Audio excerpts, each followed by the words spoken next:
say no to her. You had to be here when she summoned you, and believe me, she did summon all of us here in her absence too. So yes, of course, we have Prashila, who's going to have one of her friends who's going to be coming up to speak to us, and of course to share all those beautiful moments with Sapura.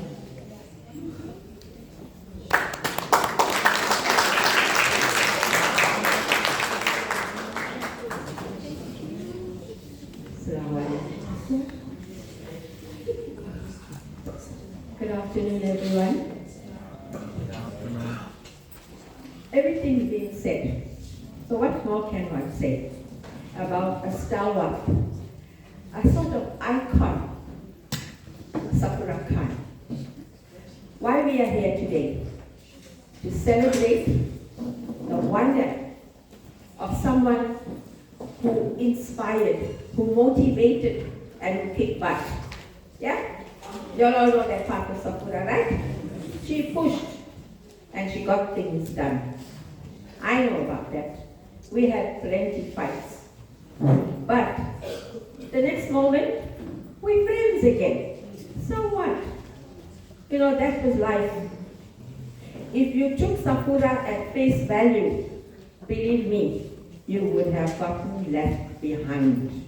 Let me tell you. Because Sapura was a go-getter. And she didn't mince her words. She was visually impaired, but she had a vision. She could see things that we couldn't see. Now when I met Sapura, I thought in my own ego and my own success, I was somebody. My goodness. All these stories about Sapura today, it leaves me far behind in what I do and what I know. Now, when I first met Sapura, I was in a normal society, if you may call it that, with not much interaction with persons with disability. Because I was in integrated society, working and doing all kinds of things. And when I graduated as a civil engineer, then of course the articles were in the newspapers and all of that. And every year at the annual awards dinner for PNG, Sapura calls and invites a guest speaker. And that year it was me. Now I'm not a public speaker, please believe me, I'm talking here today, okay, no plan.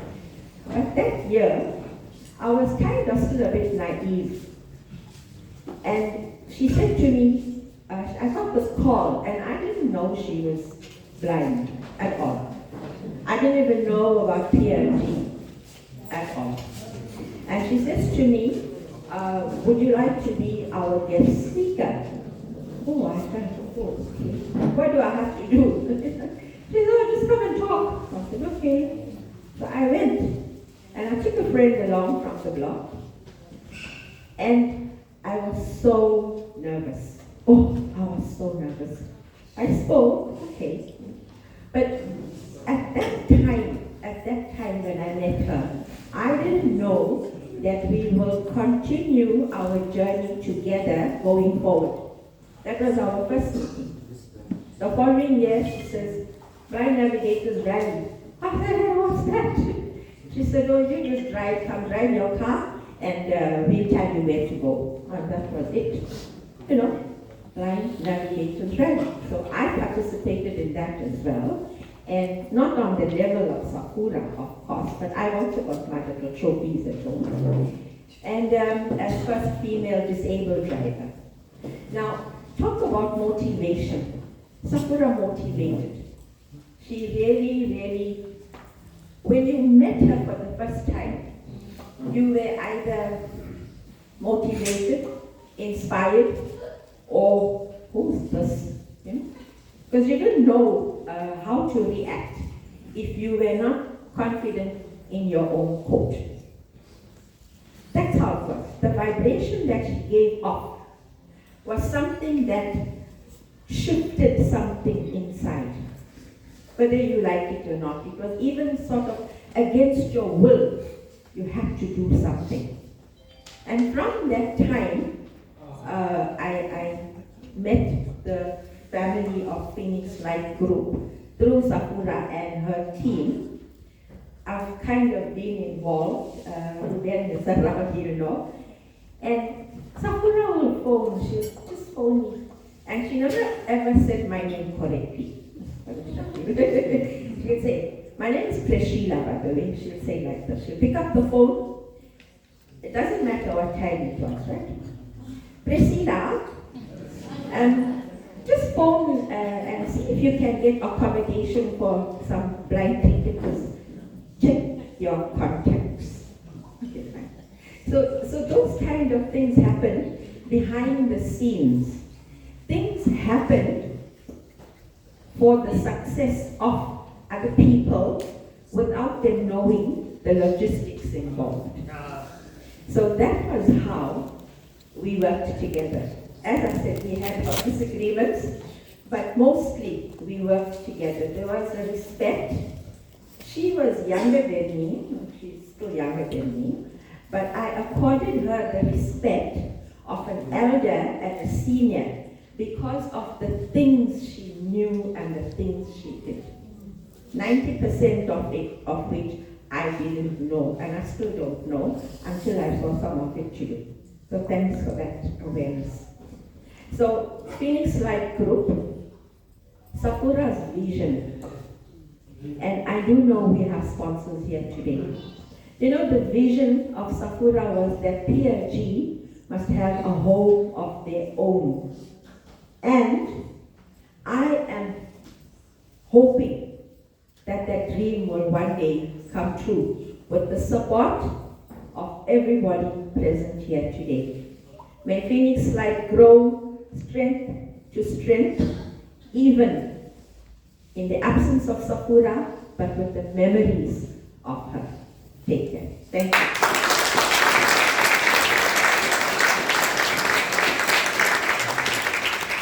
And there you go, of course, Prashila is who is from the Phoenix Light Group. What a beautiful speech you've given to us as well. And yes, soon, while you get your own home, I know that the name change is coming as well, which is great. And Ruben mentioned that has stuck with me here today. Now, I also got to speak to a gentleman because of Safura, and that's Mr. Sivan Woodley, who is her friend and also an editor, and he was the editor of her Safura's book as well. But he's not here, but he did send a voice note that we are going to be listening to.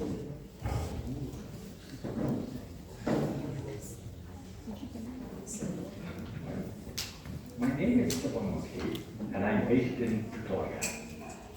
Special greetings to the immediate and extended families of the late Safura Khan. Greetings are also extended to Safura's friends and colleagues. At the outset, I express my sincere appreciation to Shakil Mullah for inviting me to share in celebrating the life of the late Safura Khan. It is therefore both an honor and a privilege for me to join you all today as we gather to remember and pay tribute to a remarkable woman whose presence touched so many lives. Safura's legacy is one of love, strength, and unwavering kindness. And it is with deep gratitude that I reflect on her life and the profound impact she had on her family, friends, and the community. Sorry about that, guys. There's a car park ND 491277. You park someone in. Please, can you go and remove vehicle? Thank you. What car? It's a white car, like a white car, like I think White Honda. ND 491277.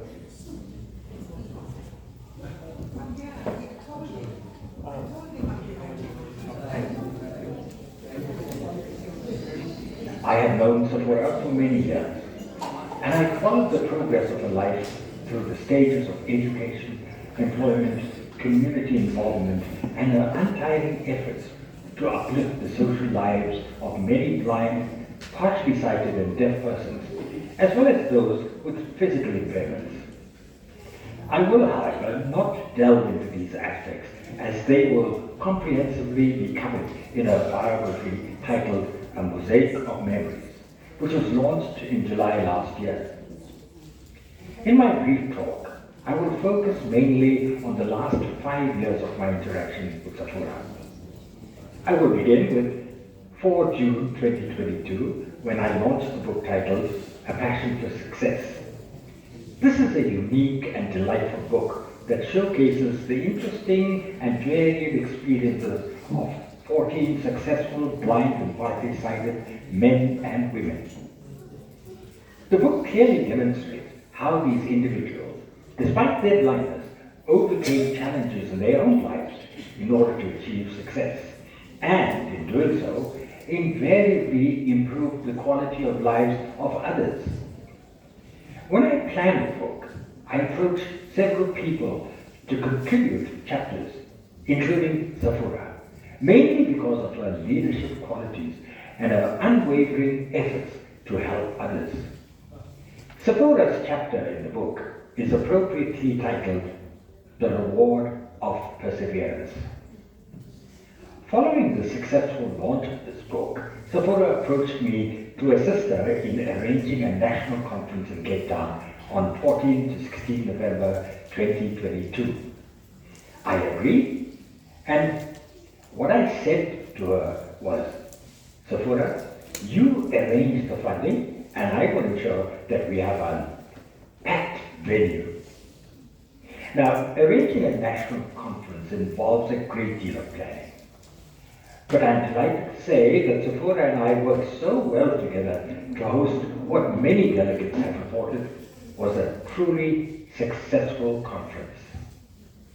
Shortly after the conference, Sephora approached me to write her biography. Again, I agreed. More so because even while she was at school, she fantasized about having written a book. So, her biography titled A Mosaic of Memories was launched last year. And I'm sure some of you would have been present at the launch on 20th July. Towards the latter part of last year, Sephora again approached me, but this time to write a play to be staged during the Disability Awareness Month. Yes, you guessed it. I agreed to do so, not only because Sephora had requested me to do so, but mainly because although I had written 9 books, I hadn't written a full-length play before. The play, titled Beyond the Label, was ready, but Sephora was very ill, so we decided to postpone the staging of it to this year.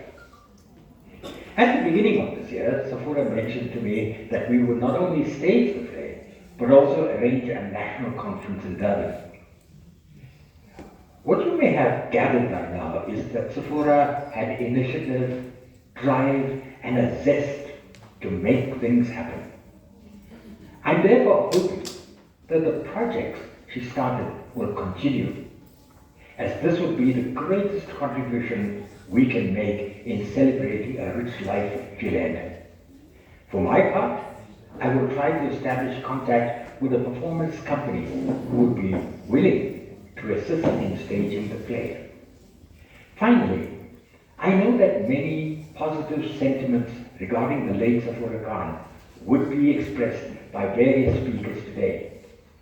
But more importantly, let us carry forward the vibrant legacy of Sephora Khan by breathing life into the projects she so passionately championed. Her boundless initiative, unwavering drive, and her infectious zest for uplifting others must not fade, but flourish through our collective efforts. By continuing her work, we would honor her remarkable life and ensure her spirit of love, strength, and kindness continues to inspire and transform lives. Let us commit today to celebrate Sephora, not only in words, but in actions that echo her vision for a more inclusive and empowered world. Because if we do not, we will simply be perpetuating the claim that after all is said and done, more is said than done.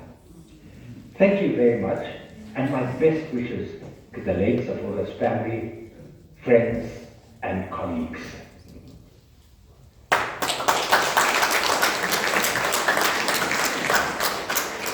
And that's a message from Siva, who actually played a vital role in Sapura Khan's book as well. And we're now going to be calling a lady that has been friends with Sapura since they were 5 years old.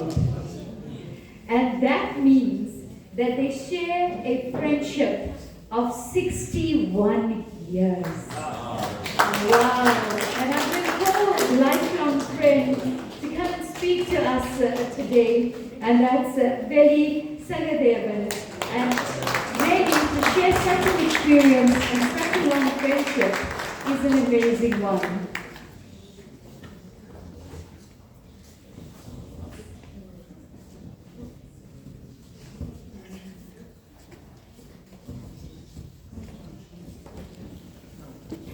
Greetings to all of you. It is really a pleasure to speak about Sapura today.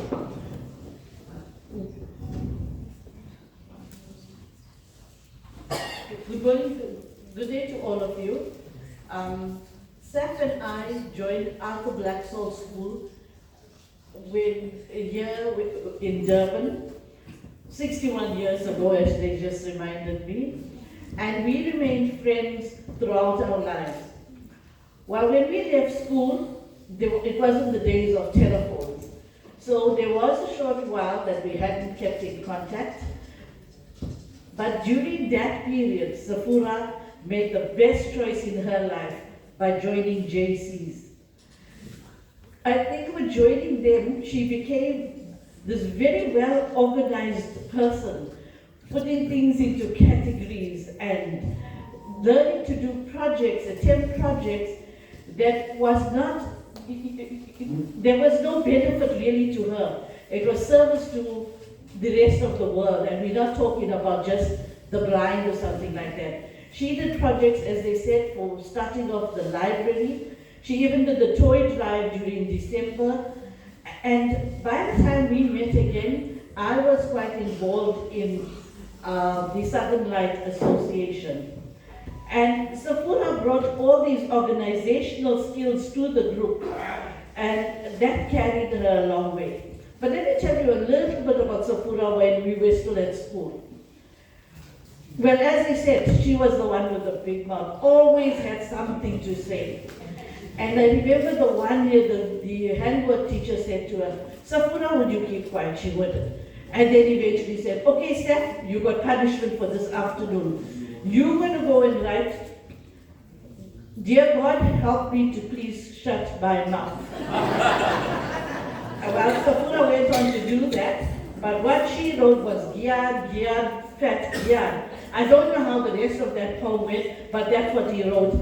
She wrote down, and obviously he couldn't read. He wasn't like David Gengen who knows Braille, okay? But anyway, little did that teacher know that it was that big mouth of Sapura's that would take her so far. It was the confidence that she had that would take her so far. And as they said, she worked at the Bears Group for quite a while. And Sapura unfortunately got fired for abusing the phone. And that was at the age of 50. Well, imagine how devastating that could have been to anybody else. But I think Sapura then found the best job in her life, going to join SANZAF, fulfill Sapura's dreams, because she was given an opportunity to do all the things she loved. Yes. And her family also stood by her throughout her life. And this is what gave her the opportunity to have time to do things for the rest of the world, because the family were there to help her with the children and things like that. And Safura just went on to do things. With SANZA, fortunately, they have all these programs that assist people in improving their lives. I think they believe in empowering people, and Safura eventually became in charge of the development. And you know, she believed in volunteering so much that when students had to do their projects, one of the things she made them do was volunteering, where they had to arrange projects to cater for other people less fortunate than them.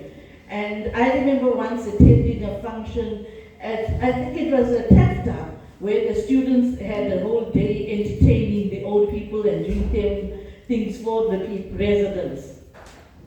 Well, as I said, that was the best job. She did things for, I think I didn't hear Respite Center here today. She made sure she helped with women in the, you know, who needed care, and with helping, she also helped with lots of schools with their programs to improve their lives.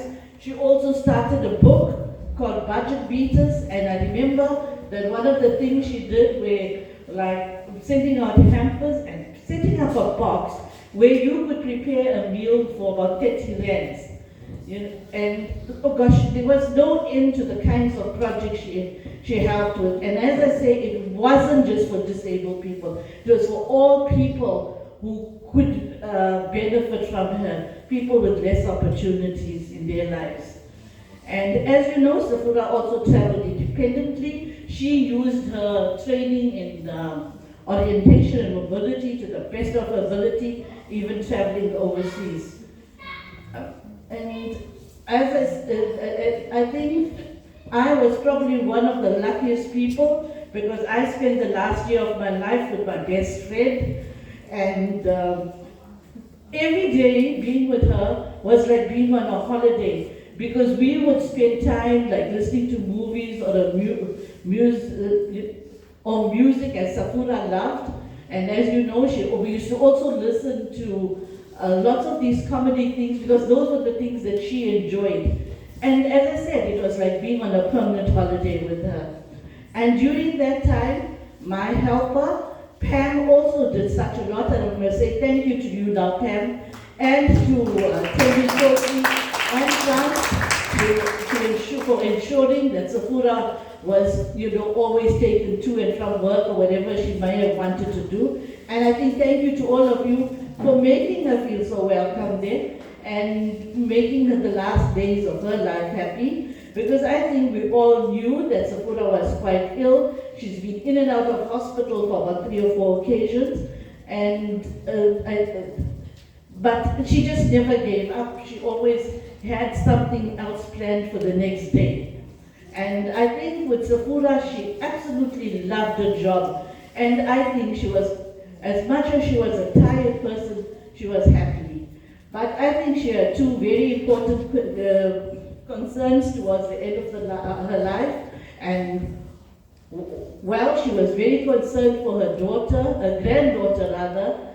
Fortunately, she's had quite a big operation after Safura passed on, and the operation, I hope, helps to resolve her blood issues. And her other concern is Zaid. Well, I hope we're all going to pray together for him to improve or to make his life as comfortable as it can be. Thank you.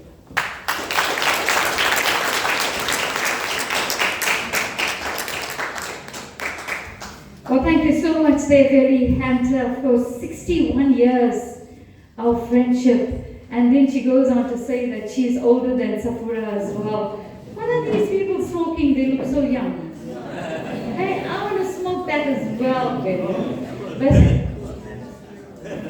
Sorry, somebody had an idea for me? Joshua, what do I smoke? That's good.